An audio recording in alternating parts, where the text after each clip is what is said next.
Assalamualaikum warahmatullahi wabarakatuh. Salam sejahtera untuk kita semua. Yang terhormat dosen pengampuh Ibu Tina Zulfa Suryani MPDI selaku dosen pengampuh matkul Kitab Fikih Klasik. Baik, di sini saya akan dan kawan-kawan akan menjelaskan mengenai dari kitab Al-Fiqh ala Al-Mazahib Al-Arba'ah, yakni mengenai tentang wadiah. Saya selaku pemateri pertama, yakni saya akan menjelaskan tentang wadiah. Wadiah secara bahasa yakni al-wadu, yang berarti meninggalkan. Jadi al-wadiah ini suatu barang tertentu yang ditinggalkan oleh pemilik kepada selain pemiliknya, yakni akad wadiah ini bisa dibilang melimpahkan kepada orang lain dan untuk menjaga harta seseorang yang dengan jelas dan terang dan tersirat.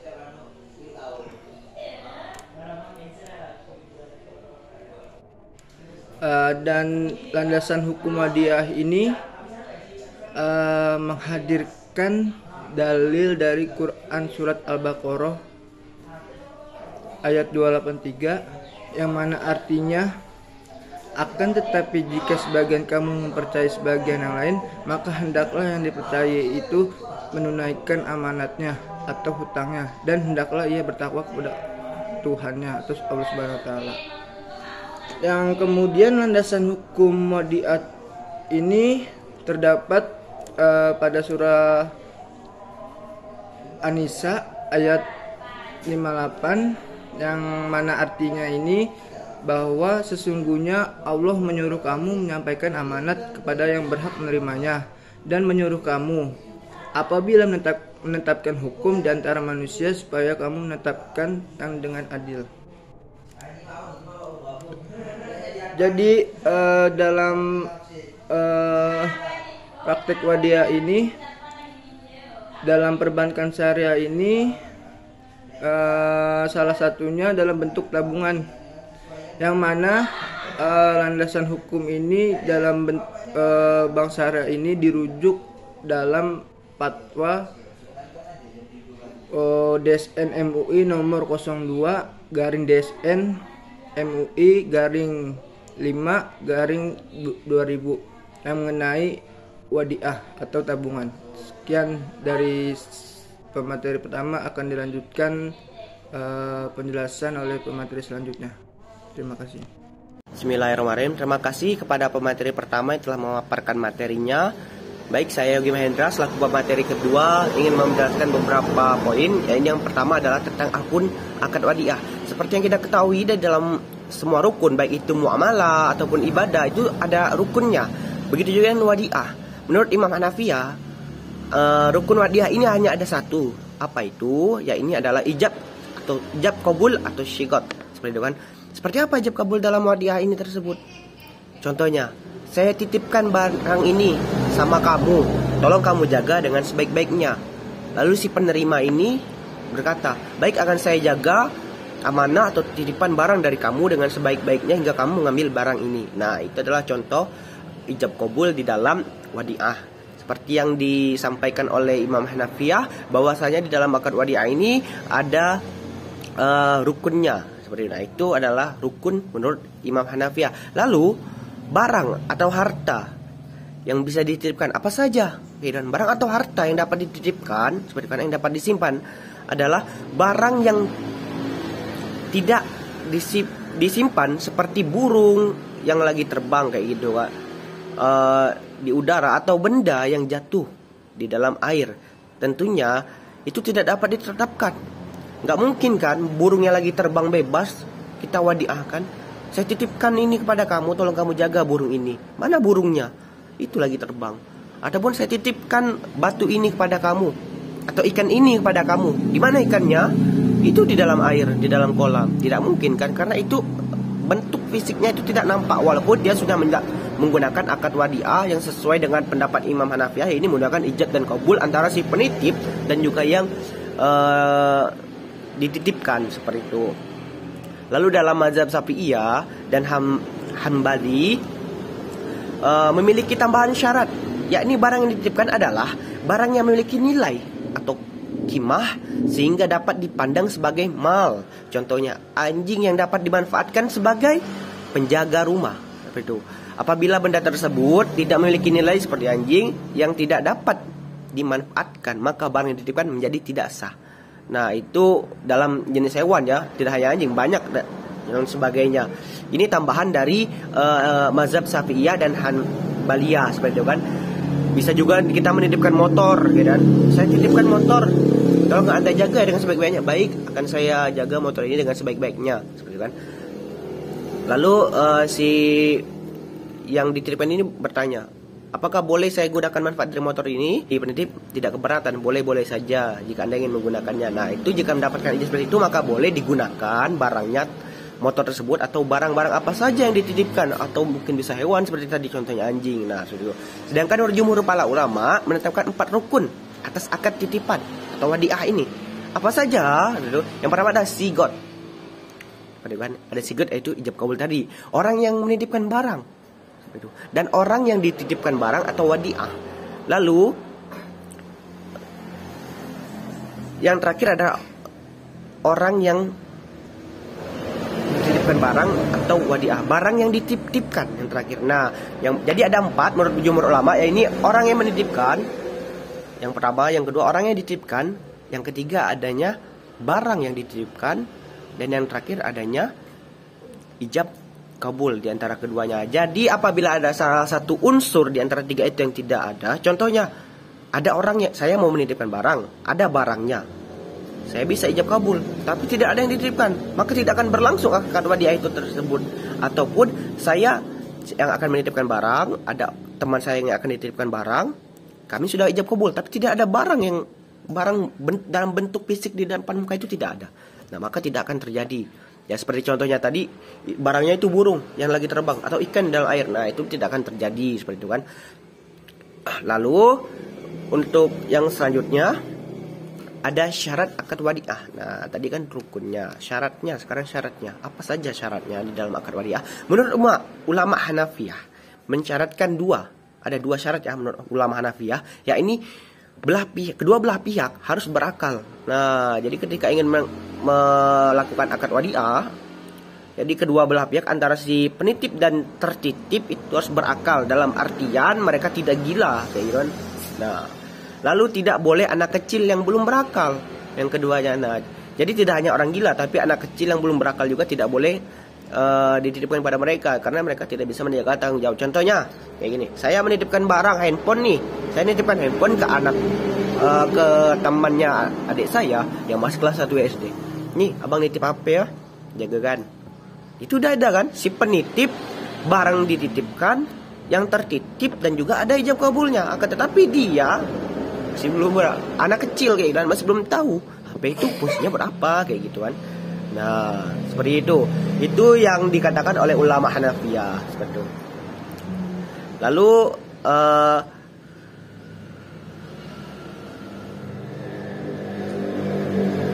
adanya orang gila, orang mabuk, hilang akal dan lain sebagainya. Nah, itu tidak boleh ya. Tidak boleh dititipkan kepada mereka. Lalu akan tetapi tidak disyaratkan harus balik secara umur. Nah, kan beda-beda kan umur balik itu, katanya ada yang 15 tahun ya untuk laki-laki, tapi ada yang di bawah 15 tahun dia sudah mimpi jima. Nah, lalu anak kecil diperbolehkan untuk melakukan akad titipan dengan adanya akal pada dirinya, sebagaimana diperbolehkan anak kecil melakukan akad perdagangan jual beli. Nah, beda cerita. Tadi itu contohnya anak kecil yang belum memiliki akal, tapi anak kecil yang sudah memiliki akal, maka boleh baginya dititipkan barang atau melakukan akad wadiah ini tersebut gitu. Meskipun dalam hal ini jual beli diperbolehkan adalah jual beli yang tidak menurut adanya syarat dan ketentuan. Ya, sepertinya contoh beli kue lah kayak kan, di berapa, 1.000. Nah, dia tidak tahu harga 1.000 berapa, uangnya yang mana, kayak gitu. Adapun jumhur ulama mensyaratkan kepada kedua belah pihak penitipan atau yang dititipkan sebagaimana dalam agensi atau wakalah, yaitu balik, berakal, dan mumayyiz. Terkait dengan barang yang dititipkan harus berupa properti atau barang yang mampu untuk diberikan secara fisik. Barang yang tidak bisa berupa hewan yang kabur, ya contohnya tadi ya ikan yang ada di air dan juga burung yang terbang di langit. Lalu yang ketiga adalah status dan tata cara penjagaan barang. Nah, seperti ini. Jadi ini materi terakhir dari saya, status dan tata cara penjagaan barang. Ya, saya kira penjagaan barangnya bagaimana kita menjaga barangnya saya, yang bagaimana keamanan kita. Tapi menurut ulama Syafi'iyah berpendapat bahwa penjagaan barang harus dilakukan sendiri, kayak gitu, oleh orang yang dititipkan, dan tidak diperkenankan untuk meninggalkan barang kepada siapapun, biarpun itu kepada istri atau anaknya. Nah, itu menurut ulama Syafi'iyah itu berarti misalnya saya dititipkan sebuah motor kayak gitu kan oleh teman saya tidak boleh menitipkan lagi atau tolong ya jagakan sebentar kayak gitu, tapi harus saya yang menjaganya dengan sendiri kayak gitu kan, tanpa adanya izin dari penitip. Nah, jika si tertitip itu, saya tertitip dan teman saya dititipkan motor tanpa izin dulu, kecuali saya sudah mendapatkan izin, aku suruh jaga istriku ya untuk jagain motornya, oh ya boleh, nah, ya, soalnya aku mau keluar dulu, ya nggak apa-apa. Nah, itu baru boleh. Itu menurut ulama Syafi'iyah. Maka ketika orang yang dititipkan melanggar amanat, maka dia harus menjamin barang titipan alasan yang valid. Dia perkenankan seperti sakit atau berpergian. Nah, seperti itu. Walaupun berpergian kayak gitu kan, ataupun sakit, itu karena kita sudah diamanahkan untuk menjaga kepercayaan orang lain dengan titipan kayak gitu kan. Nah, lebih baik kita minta izin pada dia. Jika kita berhalangan sakit atau berpergian, titipan kepada keluarga kita atau teman kita yang lain yang dia kenal juga, seperti itu, dan suruh sampai mendapatkan izin dari dia. Lalu semua ulama mazhab setuju bahwa sebuah ibadah sunnah bagi yang dititipkan dan mendapatkan pahala atasnya. Ketika kita menjaga barang yang dititipkan, menjaga amanah itu, kita akan dapatkan termasuk dalam pahala sunnah dan mendapatkan pahala atasnya. Sesungguhnya orang yang dititipkan barang adalah amanah, bukanlah tanggung jawab atau jaminan, bukanlah tanggungan atau jaminan. Sesungguhnya jaminan tidak diwajibkan atas orang yang dititipkan kecuali ada unsur kesengajaan atau kecerobohan. Nah, kenapa kita jaminan ada unsur kecelakaan dan kecerobohan? Itu contohnya ceroboh ya, kita dititipkan motor, kita udah minta izin boleh menggunakannya, nah kita menggunakannya dengan sembarangan kayak gitu kan, sehingga motor itu rusak. Nah, itu harus adanya jaminan atau ganti rugi. Berdasarkan hadis Nabi, orang yang dititipkan tidak melampaui batas, maka tidaklah baginya jaminan. Nah, dalam hadis ini Nabi menyebutkan tidaklah ada jaminan kepada orang yang diberi amanah. Hal ini dalam pandangan Hanafi menyertakan pendapat dalam akad amanah, kepercayaan atau batil kayak gitu. Nah, jadi seperti itu yang bisa saya jelaskan di atas. Kurang dan lebihnya saya mohon maaf. Itu 3 poin yang dapat saya jelaskan. Lanjut kepada pemateri terakhir. Terima kasih. Baik, bismillahirrahmanirrahim. Di sini saya akan melanjutkan penjelasan dari pemateri sebelumnya, yaitu tentang terputusnya akad wadiah. Nah, ternyata di sini akad wadiah itu bisa terputus. Nah, karena beberapa sebab. Nah, yang pertama, di sini sebabnya itu ketika pengembalian barang oleh orang yang dititipi kepada penitip, baik diminta ataupun tidak. Nah, yang kedua, meninggalnya orang yang dititipi ataupun penitip, salah satunya dalam keadaan koma berkepanjangan. Nah, yang selanjutnya di sini ada juga menjadi gila ataupun stres dalam beberapa waktu, dan hal ini merusak kepada akad titipan tersebut. Nah, maksudnya di sini ketika kita di salah satu pihak antara penitip dan yang menitip seperti itu, maka ketika mengalami stres, koma ataupun meninggal, maka di situ akad wadiah tersebut akan terputus seperti itu.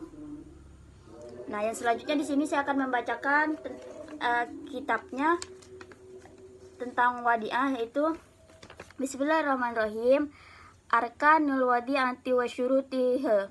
Lil wadi'ati bima'nal ida'i arba'atu arkani, al-ainu al-mawdi'atu wasyiyatu wal mawdi'u bi kasri dali wal mawda'u bi fatihad dali wa yaqulu lahu wadi'u wa huwa al-aminu alladhi yahfudhuhul wadi'ati wa sanaltazamu at-ta'abaru bihi wa likulli ruknin min hadhil akani syurutu mufasilatu fil madatihi. Yang selanjutnya, mabahithul wadi'ati ta'rifuha maknal wadi'ati fil ghaiti ma wasdi'ati inda ghairi liyahfudhuhu yaqulu awdi'atuhu ma la ay dafa'atuhu ilaihi liyakuna wadi'atu indahu wa yaqulu aidan ma la bimakna qabiltu minhu dzalikal malil yakunu wadi'atu indi. Fal wadi'atu min asma'il adadi tasta'malu fil i'ta'il mali hifadhihi wa fi qabuli wa masaduru awda'u al-ida'u wa huwa bimakna al-wadi'ati. Fal wadi'atu ismun li'ida'i wa tatluqu 'alal aini. Al-mawdi'atu amma ma'naha fi